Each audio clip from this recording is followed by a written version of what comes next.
Ladies and gentlemen, boys and girls of all ages, tonight is fight night.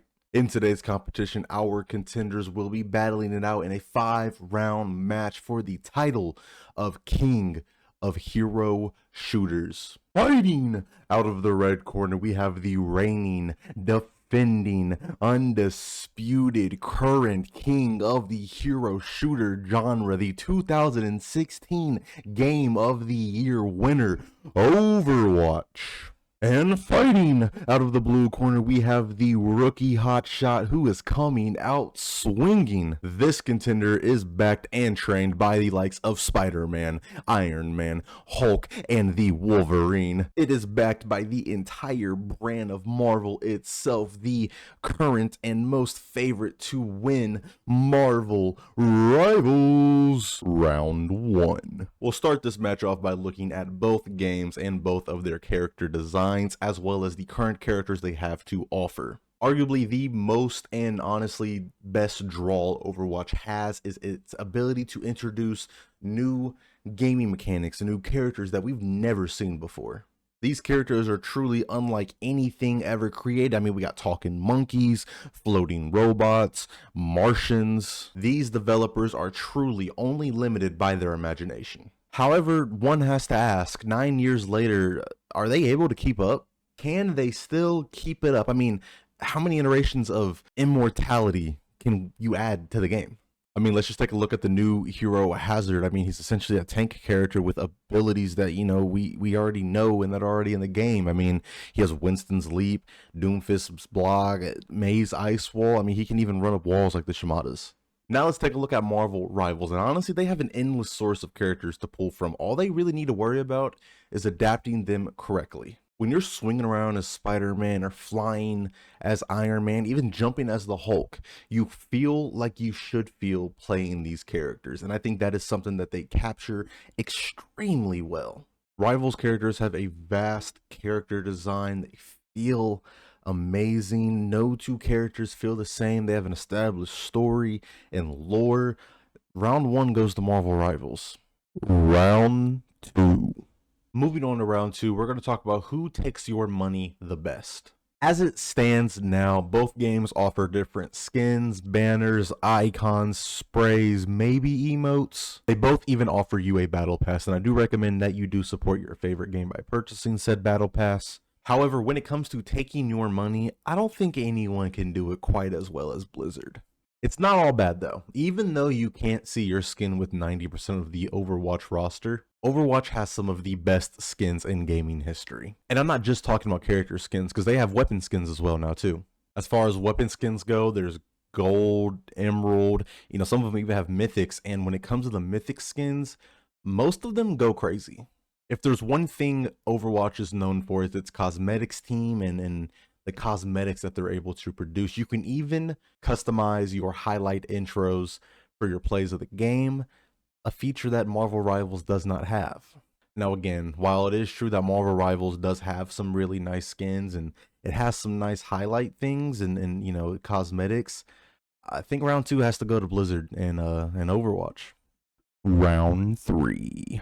In round 3, Marvel Rivals sees itself going against a seasoned veteran in this game. A kingpin, in a way. The hero shooter king. That reputation isn't an easy one to beat. While some people may feel tired of Overwatch from time to time, a lot of people invested a lot of money and time into it. And it even gave a lot of content creators their big break content-wise.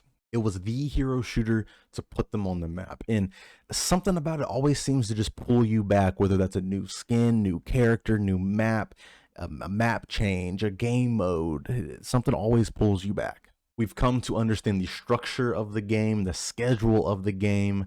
We just know what to expect. Each season, 2 patches, hot fixes, broken characters, battle passes, Kiriko skins, we know. Also, some people are kind of scared of change. They're scared of breaking out of that normal routine that they have. Now we go look at Marvel, and I mean, honestly, it's not really good right now. The last Marvel game we got was, I think, Avengers. It ended up getting shut down. Yeah, the Spider-Man games are doing decent. I mean, the MCU's doing pretty bad right now, to say the least. It has somehow managed to piss off everybody. Not to mention that the developers behind the game have only ever worked on mobile games. Whereas Overwatch has to prove it's not as bad as people say, Marvel Rivals has to prove that it's as good as it looks, while also trying to take players away from the toxic relationship that is Overwatch. It was a hard fought round, both faced challenges, but honestly, due to having years in the game and having that time to really build a connection with players, round 3 has to go to Overwatch. Round 4. Going into round 4, both competitors are beaten, bruised, and really need strength and support from the community to keep going.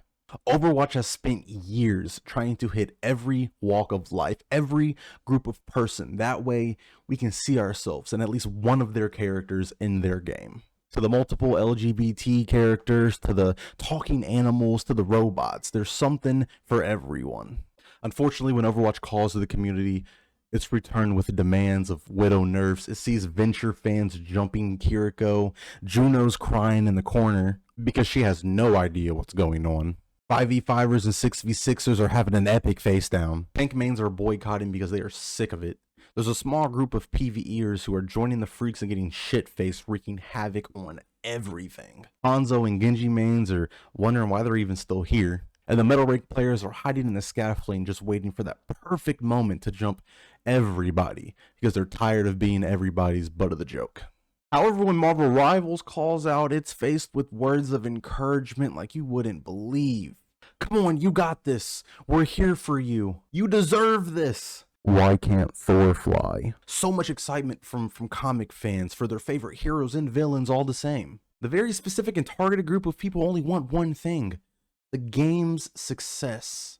Their favorite character to be fun and powerful in the game. Marvel Rivals doesn't have to please all walks of life to be great. We're not meant to see ourselves amongst literal gods, mutants, and superhumans. And for this, Marvel Rivals gets round 4. Round 5.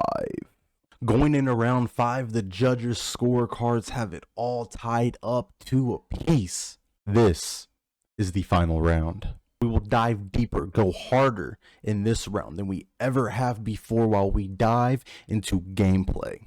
Here we go. Overwatch is a first-person shooter. Now this is important because this means you can't see your better skins. Also, in a game like this where so many abilities can go off at one time, at times it can feel like a cluttered mess. There's smaller and tighter map designs. This type of map design can also punish players who are oftentimes trying to go make solo plays. Overwatch, however, does have more game modes. Not only do they have the 4 game modes, but they also have the arcade catalog, as well as the sandbox mode, where you can kind of create your own wacky games. Overwatch is a class-based shooter where you have tank, DPS, and support, and at the time of this video, the only real way of playing is 5v5.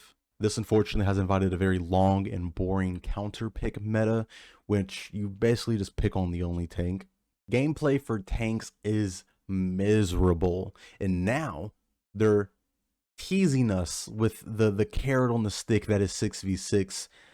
I don't think it's going to work out, because if you're going to do 5v5 and 6v6, you're going to be dividing up the tank players even more, and that's a topic for another day, but it's miserable for tanks right now. In this type of game, you have role lock, which means you're locked into playing either 2 support, 2 DPS, and 1 tank. You have to have that in the core and normal way of playing the game. There's no exceptions. You have really fast fights, which oftentimes feel like you either steamroll the enemy team or you feel like you're getting steamrolled, in which there's nothing you can do to stop them. Or you have really long fights, which feels like nobody can die.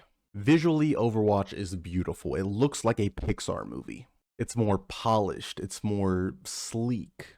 There's both opportunity to carry as a solo player and in a team. You don't have to have somebody with you to make a big play. While it might be harder in Overwatch in this 5v5 format, the option is still there. We have the play of the game feature, where if you're lucky enough, you can actually see your skin. This, of course, gives you that dopamine rush of everyone seeing your name and seeing what you did, and we have the seasonal updates, the battle pass, the schedule that we know. We're familiar with it. Looking at Marvel Rivals, we have a third-person shooter which rewards us for the skins we buy.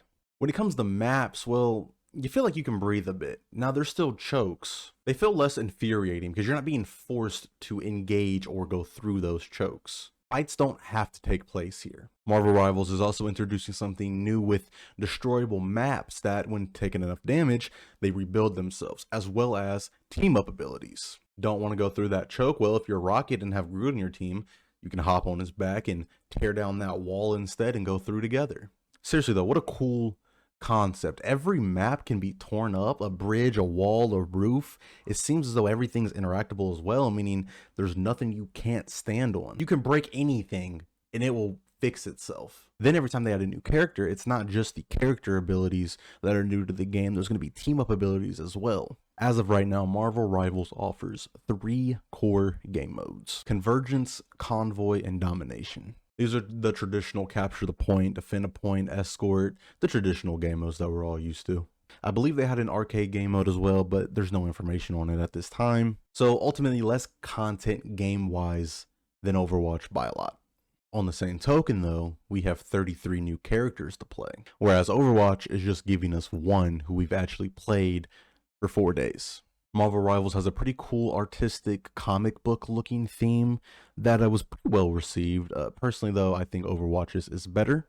A fairly neutral game speed that can go fast or slow depending on what character you're playing, but it typically stays in the neutral zone. If you pick someone like Spider-Man, Black Panther, you know, you're gonna have a faster game speed than someone who plays, let's say, Groot, maybe even the Hulk. Marvel Rivals is 6v6 with the classic tank, DPS, and support, although they are named something different in this. At this time, there's no role lock, so there's no requirements on how many per class you have to play on a single team. From what I've seen, the game also offers plenty of opportunities to make solo plays as well as team plays. Lastly, and this is actually pretty big, players have been waiting for a good hero shooter to hop onto when Overwatch pisses them off, because let's be honest, it happens a lot. A lot of people are getting banned, and really the non-hero release seasons are typically filler and boring as hell. Marvel Rivals might be that game to fill in that spot, and even scarier, it might be good enough to keep them.